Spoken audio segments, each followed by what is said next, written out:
আমরা ইংরেজিতে এটাকে বলি স্লপ, বাংলায় বলি রেখার ঢাল। তাহলে রেখার ঢাল নিয়ে আলোচনা করার রেখার ঢাল, রেখার ঢাল ইংরেজিতে বলে স্লপ। তাহলে রেখার ঢাল মানে কি? স্বাধীন চলকের পরিবর্তনের ফলে অধীন চলকের যে পরিবর্তন হয় তার অনুপাত বা ভাগফল, এটাকে আমরা বলি রেখার ঢাল। স্বাধীন চলকের পরিবর্তনের ফলে অধীন চলকের যে পরিবর্তন হয় তার অনুপাত বা ভাগফল। আমরা জানি Q D equal function of P বা y equal function of x. এখানে এক্স হচ্ছে স্বাধীন চলক, y হচ্ছে অধীন চলক। এখানে হচ্ছে পি স্বাধীন চলক, স্বাধীন চলক, আর কিউডি বা y হচ্ছে অধীন চলক, অধীন চলক। তাহলে স্বাধীন চলকের পরিবর্তনের ফলে অধীন চলকের কি পরিবর্তন হবে সেটার অনুপাত বা ভাগফল, বা দামের পরিবর্তনের ফলে চাহিদার কি পরিবর্তন হবে, বা QS equal function of P, দামের পরিবর্তনের ফলে যোগানের কি পরিবর্তন হবে, এইরকম যদি থাকে তাহলে আমরা সেটাকে বলবো রেখার ঢাল। যে স্বাধীন চলকের পরিবর্তনের ফলে অধীন চলকের কি পরিবর্তন হবে তার অনুপাত বা ভাগফলকে আমরা বলি রেখার ঢাল। রেখার ঢালকে ছোট হাতের এম দ্বারা প্রকাশ করা হয়। কি দ্বারা?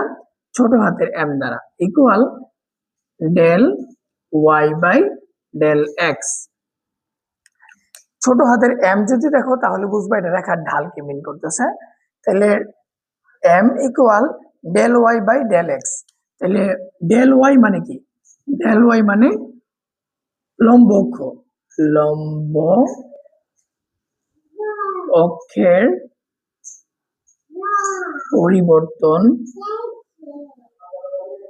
ভূমি অক্ষের পরিবর্তন।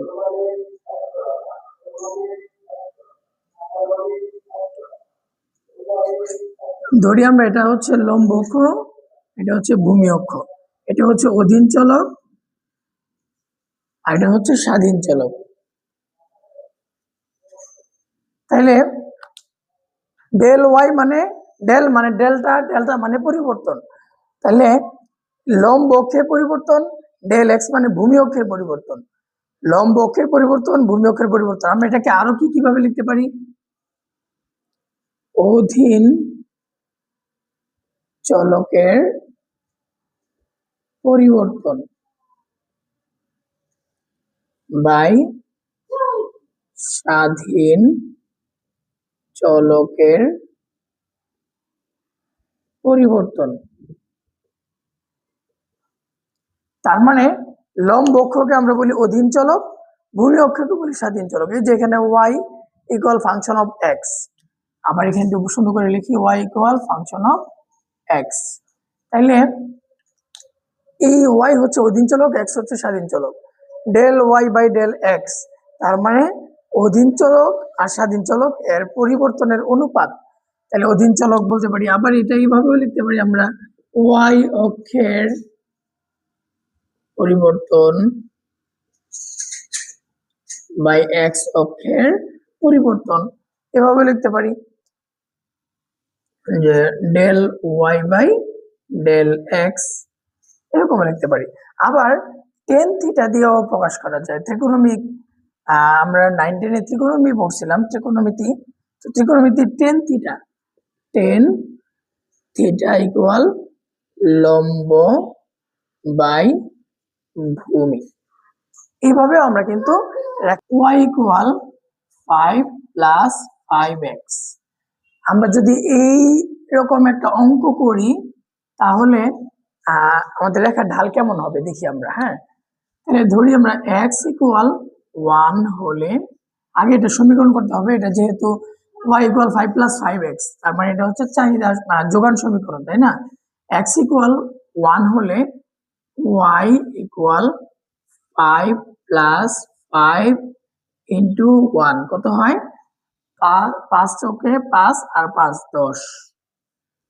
x ইকুয়াল টু হলে y ইকুয়াল 5 প্লাস 5 ইন্টু 2, তাহলে 5 দুগুণে 10, তাহলে 10 আর 5 15। তার মানে আমরা পাই x y, x এর মান 1 2, y এর মান কত পাইলাম? 1 এর সময় পাইলাম 10, 2 এর সময় পাইলাম 15। তার মানে দাম বাড়লে চাহিদা বাড়ে, দাম যোগান বাড়ে, দাম বাড়লে যোগান বাড়ে, দাম কমলে যোগান কমে, এরকম। তার মানে আমরা এটাকে বলতে পারি যে আমাদের সমীকরণের রেজাল্ট। আমরা 1 থেকে 2 পর্যন্ত নিলাম কেন? কারণ হচ্ছে আমরা দেখাবো পরিবর্তন হইলে তার অনুপাত কত, ভাগফলটা কত। আমরা এর চেয়ে বেশি নেওয়ার দরকার নেই, আমরা 1 আর 2 এই পর্যন্ত নিলেই এনাফ। তাহলে আমরা এটাকে ধরি y1, এটাকে ধরি y2, এটাকে ধরি x1, এটাকে ধরি x2। এটা তোমাদের বোঝার সুবিধার্থে আমি এইভাবে দেখাচ্ছি, এইভাবে আসলে তোমরা পরীক্ষা খাতায় দিও না।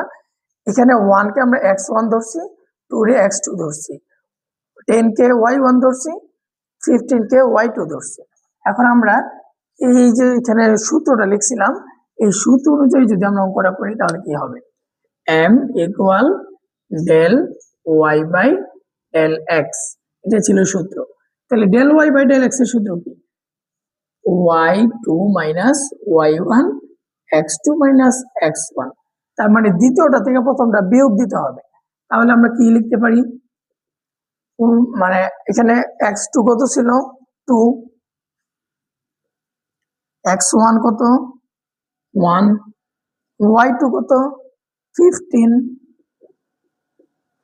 y1 কত? 10। তার মানে এই মানগুলি আমরা বসাই দিলাম, ব্র্যাকেটে লিখে দিই মান বসিয়ে। যদি এগুলি লিখতে হয় না, তোমাদের বোঝানোর সুবিধার্থে আমি লিখে দিলাম। এরপরে এখন আমরা কি করব? 15 থেকে 10 বাদ দিব, তাহলে থাকে 5, নিচে হচ্ছে 2 থেকে 1 চলে গেলে 1, তাহলে আমাদের অ্যান্সার আসে 5।